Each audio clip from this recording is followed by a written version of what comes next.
My name is Collins, and the day Marcus Hendricks fired me, he didn't just take away my job.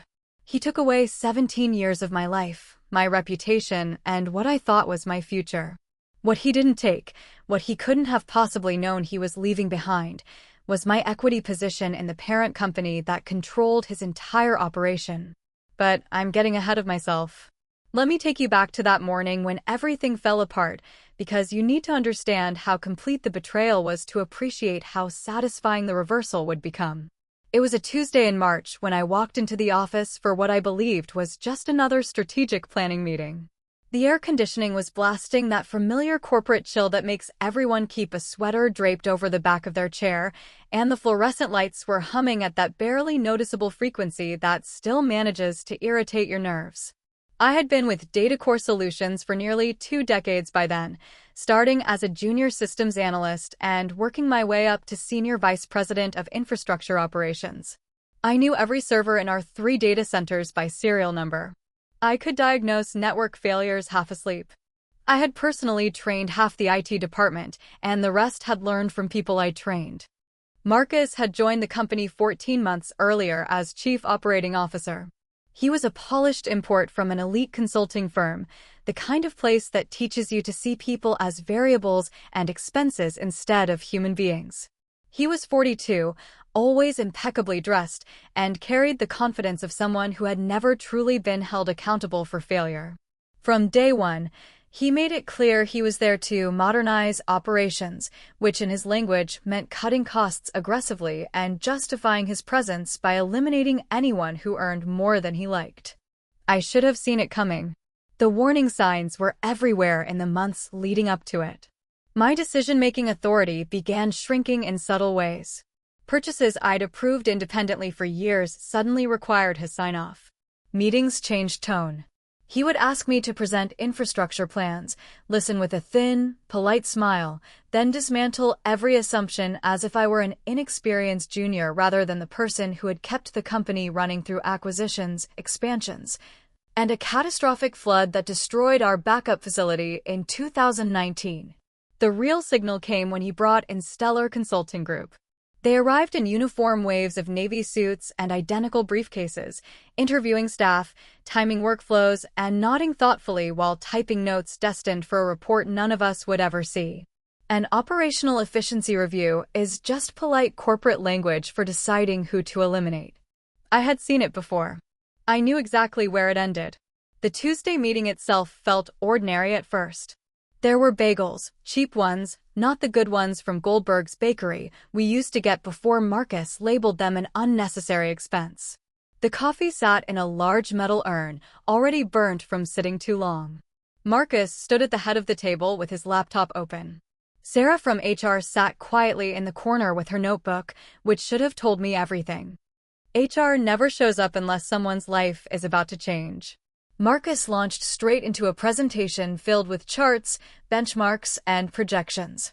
He showed infrastructure costs as percentages of revenue, staffing ratios compared to industry standards, and a carefully constructed narrative that framed my entire department as bloated and inefficient. Every number was technically accurate. The story they told was completely false. Then he reached the slide I'll never forget. It was titled Leadership Optimization. My name was in the center with a red X drawn through it, large and unmistakable. He pointed to it with his laser pointer and said, calmly and without hesitation, "We've determined that your role is redundant in the new operational model. Your last day will be Friday. HR will provide your severance documentation." That was it. 17 years reduced to a sentence. No thanks. No acknowledgement. No private conversation.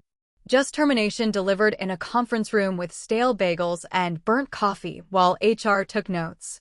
I didn't deliver a dramatic speech. I didn't say anything clever.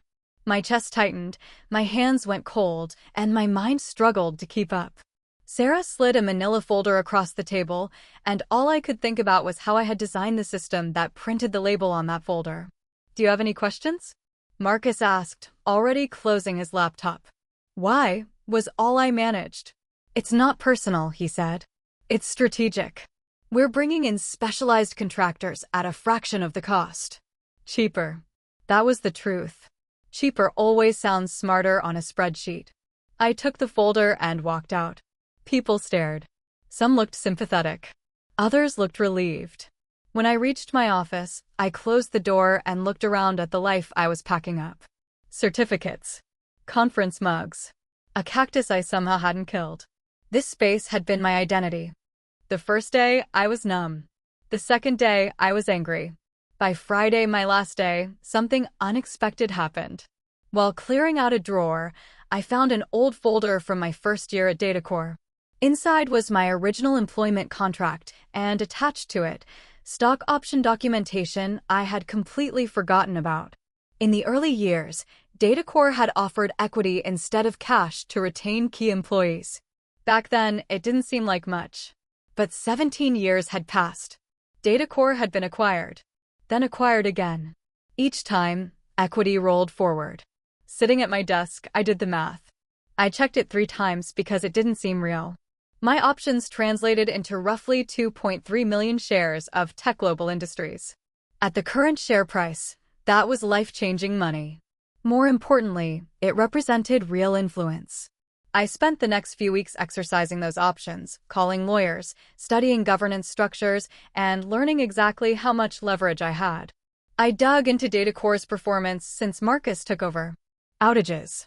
Rising response times. Falling morale. The numbers told a story he was hiding.